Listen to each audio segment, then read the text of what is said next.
স্বামী ব্রহ্মানন্দ বলতেন যে মনের 3/4 of the mind keep it on god, যদি রাখতে পারো যদি, তাহলে 1/4 অফ দি মাইন্ড 25% মন দিয়ে তুমি সংসারের সব কাজ করতে পারবে। আমরা উল্টোটা করি, ঈশ্বরে মন রাখি না, 100% মন দিয়েও সংসারে কাজ করতে পারছি না আমরা। মাইন্ড ওই নরক করে দিচ্ছে জীবনকে একটা। So remember this two things, the quality of your life depends what you think about and how much you think about it. মনের কতটা অংশ সেখানে দিয়ে রেখেছো। And the mind in its own place can make a heaven of hell and a hell of heaven. আমি before we go into Q&A আর দুটো point আমি ছোট ছোট করে বলে দিই। It's important, not directly related to focus, কিন্তু বলা দরকার। একটা হচ্ছে স্বামী বিবেকানন্দ বলছেন ফোকাসের থেকেও আগে more important and enabling quality is faith in yourself. নিজের ওপরে আত্মশ্রদ্ধা, নিজের ওপরে বিশ্বাস। ওই স্বামীজির বিখ্যাত কথা, the old religion said he who does not believe in God is an atheist, the new religion says he who does not believe in himself is an atheist. নিজের ওপরে যে বিশ্বাস করে না যে আমি পারি, I can do it, I cannot, ইম্পসিবলটা এর থেকে বাদ করে দিয়েছি আমার ভোকাবুলারি থেকে, সেই নাস্তিক যে বিশ্বাস করে না নিজের ওপরে, সেই নাস্তিক। যে নিজের উপরে বিশ্বাস করে সেই আস্তিক। মহাত্মা গান্ধী বলছেন only he can believe in God who believes in himself. নিজের উপরে যদি বিশ্বাস না থাকে না, যখন মনে হচ্ছে আমি ঈশ্বরে বিশ্বাস করছি, যখন চাপ আসবে, যখন চ্যালেঞ্জ আসবে জীবনে, তখন দেখবে ঈশ্বরের বিশ্বাসটাও নড়ে যাবে। কি জানি সত্যিকারে আছে কিনা কে জানে, আমার তো কোনোটার উপরে বিশ্বাস নেই, নিজের উপরেই তো বিশ্বাস নেই, ঈশ্বরের বিশ্বাসটাও নড়ে যাবে। So one who has firm faith in himself can have faith in God. ঈশ্বর বিশ্বাস। আমি রিসেন্টলি একটা বই পড়ছিলাম, নাম করা সাইকোলজিস্ট ছিলেন ন্যাথানিয়েল ব্র্যান্ডেন, আজকাল খুব একটা কেউ পড়ে না, 6 pillars of self esteem। যেমন স্বামীজির কথাই কি সায়েন্টিফিক্যালি অর্গানাইজ করে উনি বলছেন সেলফ কনফিডেন্স কি করে বাড়াতে পারি। উনি বলছেন 6টা জিনিস, 6টা পিলার আছে সেলফ কনফিডেন্স, নিজের উপরে বিশ্বাসের জন্য। প্রথমে হচ্ছে লিভিং কনসিয়াসলি। সারাদিন যদি আমি ভেবে দেখো, তুমি ঠিক করলে যে আমার এই আজকের কোর্সের এই বইটা আমি আগামী নেক্সট 2-3 আওয়ার্স আমি পড়বো, বসে বইটা পড়লে, খেটে খুটে পড়লে, এফর্ট দিয়ে, after you finish reading that book ভেতরে কেমন মনে হয়। আর যদি 3টে ঘন্টা তুমি বসে ওই 3টে ঘন্টা বসে ইন্টারনেট ব্রাউজিং করলে, এটা ওটা যেখানে যেটা মন যাচ্ছে করলাম, 3 ঘন্টার পর তোমার ভেতরে কেমন অনুভব হবে। যদি একটা কাজ যেটা আমি করতে চাই সেটাকেই করলাম 3 ঘন্টা, after that you will feel more integrated, ভেতরে একটা সাইকোলজিক্যাল ইন্টিগ্রেশন হবে, you will feel more fulfilled, you will feel more rich, একটা সমৃদ্ধ মনে হবে নিজেকে। হয়তো ক্লান্ত থাকবে, but that will be a good kind of tiredness. একটা খেটে খুটে যে মানুষ একটা তৃপ্তি পায়, সেই তৃপ্তিটা পাবে। আর সেটা না করে যদি আমি সেই সময় একটা আনকনসিয়াস ড্রিফটিং, এটা ওটা করছি, ইন্টারনেট হয়তো ব্রাউজিং করে যাচ্ছি, 3 ঘন্টা কেটে গেল, তারপরে দেখবে অস্বস্তি বোধ, একটা ডিসগাস্ট, একটা কিভাবে সময় নষ্ট করছি এরকম মনে হবে। এই দুটোর মধ্যে তফাৎটা কি? একটা লিভিং কনসিয়াসলি, ডেলিবারেটলি আমার সময় আমি এইভাবে ব্যয় করব, আরেকটা হচ্ছে এই ফোনে এলো সোশ্যাল মিডিয়া, কতগুলো লাইকস, এই সেলফি, ও কি পাঠিয়েছে, এই দেখে দেখে ঘন্টার পর ঘন্টা চলে গেল। You feel disgusted after that. কেউ এরকম ভাবে মনে করে না দিনের শেষে আমি বেশ 14 ঘন্টা আজকে খেটে খুটে সোশ্যাল মিডিয়া এদিক সেদিক করেছি, ব্যাস দিনটা ভালো গেছে, কোনোদিন মনে হবে না। ইউ উইল ফিল ডিসগাস্টেড, ভাবে দূর কিভাবে দিন কাটাচ্ছি। আর সো লিভিং কনসিয়াসলি, স্বামী বিবেকানন্দের কথা একদম হু, power will come, glory will come, all that is excellent and good will come when the sleeping soul is raised to self-conscious activity, self-conscious action. স্বামীজির কথা, ডেলিবারেটলি কনসিয়াসলি যদি আমি জীবন যাপন করি, কোনো স্পিরিচুয়াল কথা সেখানে বলছেন না, this is spirituality. Second, acceptance, practice acceptance. আমি যেমন, আমি নিজে অন্তত স্বীকার করে নেব, নিজের বিষয়ে একটা ফলস ধারণা না রাখা। আমার এই দোষ ত্রুটি আছে, কাউকে বলার দরকার নেই, but I should be aware আমার এই উইকনেস আছে, আমার এই দোষ ত্রুটি আছে। Once I accept my self honestly, একটা ইন্টিগ্রেশন আসবে personality, and that makes you capable of development.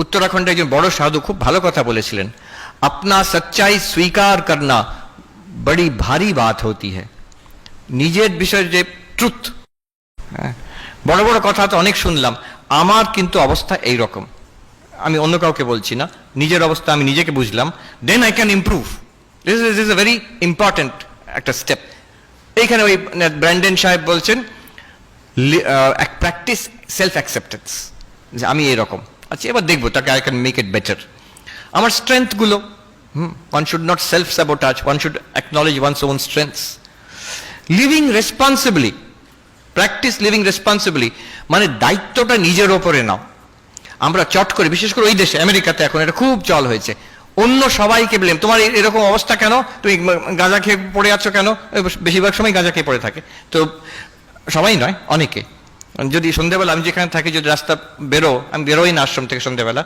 সব জায়গায় সর্বত্র গাঁজার একটা গন্ধ পাওয়া যায় চারিদিকে তো কেন এরকম অবস্থা আমাকে বলে আমার বাবা মা আমাকে অ্যাবিউজ করেছে কিংবা সিস্টেমটা খারাপ আমাকে কোনো চান্স পাইনি আমি এরকম অনেক আছে এই প্রবলেম সেই প্রবলেম আমার কোনো প্রবলেম নেই আমি তো দেবতা দেবতুল্য মানুষ ও কোনোদিন সেই লোকটা যাই হোক নিজের ওপরে confidence self esteem self confidence কোনোদিন আসবে না যতক্ষণ অন্যদের ওপর চাপিয়ে দিচ্ছি হতে পারে সিস্টেম খারাপ হতে পারে আমার অনেক রকম ডিসঅ্যাডভান্টেজ থাকতে পারে নো ডাউট কিন্তু আমার একটা বড় কম্পোনেন্ট আছে এইগুলোকে নিয়ে আমি কি করলাম সেই রোলটা যদি আমি ফুলফিল না করি তাহলে কোনোদিন সেলফ কনফিডেন্স আসবে না বরং অনেক রকম ডিসঅ্যাডভান্টেজ আছে কিন্তু তার সঙ্গে আমি লড়ে একটা লেভেলে উঠেছি আমার প্রচন্ড সেলফ কনফিডেন্স আসবে তখন সো অ্যাকসেপ্ট লিভিং রেসপন্সিবলি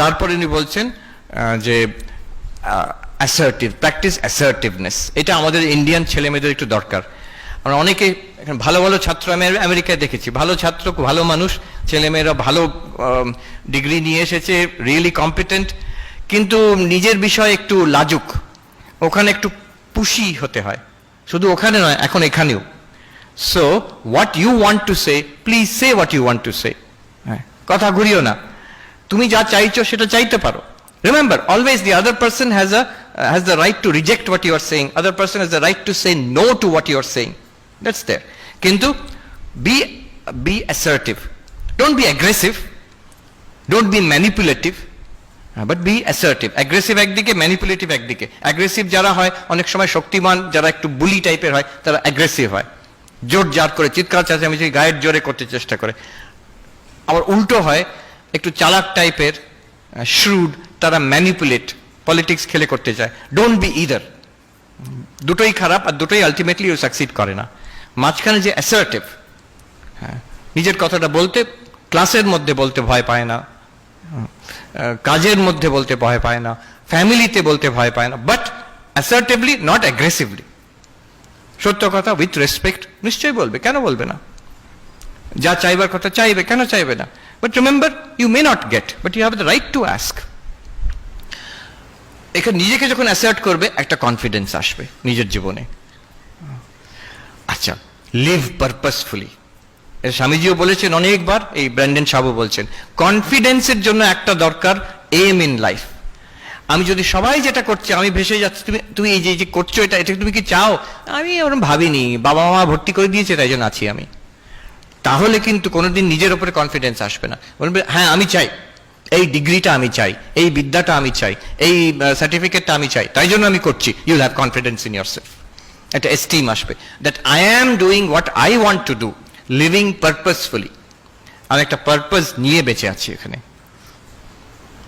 অনেক সময় চাপে হয় আমি ভাবি কেন আমেরিকাতে ছাত্রীরা ওখানে এত ফ্রিডম কিন্তু এত রেসপন্সিবল কি করে আমি এখানে একদম সেই প্রেসিডেন্সির থেকে সাধারণ কলেজ অবধি দেখেছি সব জায়গায় দেওয়াল লেখন হইচই কাণ্ড এই আন্দোলন সেই সারাক্ষণ হই চলছে একটা কাণ্ড অনেক কিছু গোলমাল চলছে পিকুলিয়ার কিন্তু ওই ছাত্রগুলি যখন আমেরিকায় যাচ্ছে করছে না তো কি ওখানে খুব কড়া নিয়ম not at all total freedom one thing is আমার মনে হয় এখানে সেন্স অফ পারপাসটা একটু কম এখানে বাবা মারা বাচ্চাদের বাচ্চা করেই রাখতে চায় তো বাবা মারা সব টাকা পয়সা দিয়ে দিচ্ছে সবকিছু এখন তুমি গিয়ে বাবা মার পয়সাতে আহ্লাদে আছো সে কলেজে এখন সেই তো যা ইচ্ছে তাই করছে আমেরিকায় আমি দেখেছি কলেজে পড়ছে, আমি হার্ভার্ডে দেখলাম, আমি তো সুখে ছিলাম, আমার তো টাকা দিয়ে দিয়েছে ইউনিভার্সিটির থেকে, কিন্তু অন্য ইয়াং ছেলে মেয়েরা কি প্রেসারে,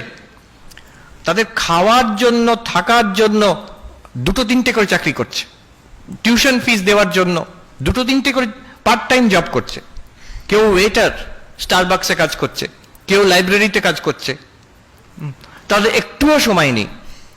পড়াশোনা, এত পড়াশোনার চাপ। আমার তো পড়াশোনা করে আমি একদম সে ঘুরে বেড়াচ্ছি এখানে ওখানে, এই লেকচারে যাচ্ছি সেই লেকচার, ওদের সময় নেই।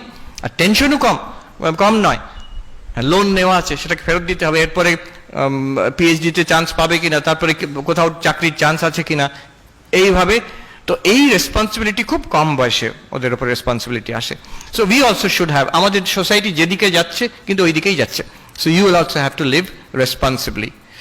অ্যান্ড ফাইনালি মোস্ট ইম্পর্টেন্ট, একটা sense of personal integrity. Integrity মানে আমার মরাল স্ট্যান্ডার্ড, আমি সত্য কথা বলবো, আমার নিজের একটা ডিসিপ্লিন থাকবে জীবনে, অন্যদের সঙ্গে ব্যবহারের আমার স্ট্যান্ডার্ড থাকবে, আমি ভদ্র ব্যবহার করব, আমার স্ট্যান্ডার্ড। অন্যরা বলছে বলে শুধু নয়, আমি সবাইকার কাছ থেকে, বাবা মা মহারাজদের কাছ থেকে, বই থেকে সব শিখলাম, এর মধ্যে আমি যেটা ভালো লাগলো, মাই পার্সোনাল স্ট্যান্ডার্ডস। আমার স্ট্যান্ডার্ডের নিচে যদি আমি নিজে হয়ে যাই, আমার ভেতর থেকে বিবেক বলতে থাকবে তুমি লোক ভালো নাও, তোমার দ্বারা হবে না। যে এই যদি কথাটা বলতে থাকে ভেতর থেকে আমার অন্তরাত্মা, আমি কখনো নিজের উপরে কনফিডেন্স আসবে না। So always try to maintain a certain standard of integrity, of honesty to myself. তো এটা যদি থাকে, ছটা জিনিস দেখো, ছটা পিলার সেলফ কনফিডেন্সের জন্য, নিজের উপরে শ্রদ্ধার জন্য। Living consciously, and practice of accepting yourself, practice of accepting responsibility জীবনের জন্য, and then the practice of asserting yourself, and the practice of a purposeful life, and a practice of personal integrity. আর ওখানে Brandon সাহেব বলছে, দেখো এগুলো সবগুলো কিন্তু practice. বলো না আমার এই কোয়ালিটি নেই, আমি কি করব, এটা কোয়ালিটির কথা বলা হচ্ছে না, এটা একটা অ্যাকশন ওয়ার্ড, করার কথা। প্রত্যেকটা হচ্ছে করলেই হবে, একটু চেষ্টা কর, প্রত্যেকটা আমি চেষ্টা করছি কিনা, then you will definitely have confidence in yourself. Last point and I'll conclude here. শ্রদ্ধা, নিজের ওপরে কনফিডেন্স এবং কনসেন্ট্রেশন, এটাতে দিস ইজ এনাফ? নো, একেবারেই নয়। সে রাবণেরও প্রচন্ড সেলফ কনফিডেন্স ছিল আর প্রচন্ড ফোকাস ছিল, কিন্তু সে রাবণ, একটা রাক্ষসও হতে পারে প্রচন্ড সেলফ কনফিডেন্স অ্যান্ড, বলতে চাই না, একজন বিরাট বড় দেশের লিডার যার জন্য বিরাট যুদ্ধ চলছে এখন, তারও প্রচন্ড কনফিডেন্স আর কনসেন্ট্রেশনও আছে, কিন্তু তাতে অবস্থাটা কিন্তু ভালো, রেজাল্টটা ভালো হচ্ছে না। কিন্তু তার সঙ্গে দরকার এই সেলফলেসনেস, যে নিজের জন্য সেলফিশ, এটা ইনম্যাচিওর। যতটা সেলফলেস ততটা ম্যাচিওরিটি। আর এই ম্যাচিওরিটি যে বয়সের সঙ্গে হয় তা নয়, কিন্তু আমি আমার চাই চাই চাই, এটা হচ্ছে একটা ইনম্যাচিওর, বাচ্চারা করে। তারপরে যখন when you are teenager or come to your age, a certain amount of selflessness is expected.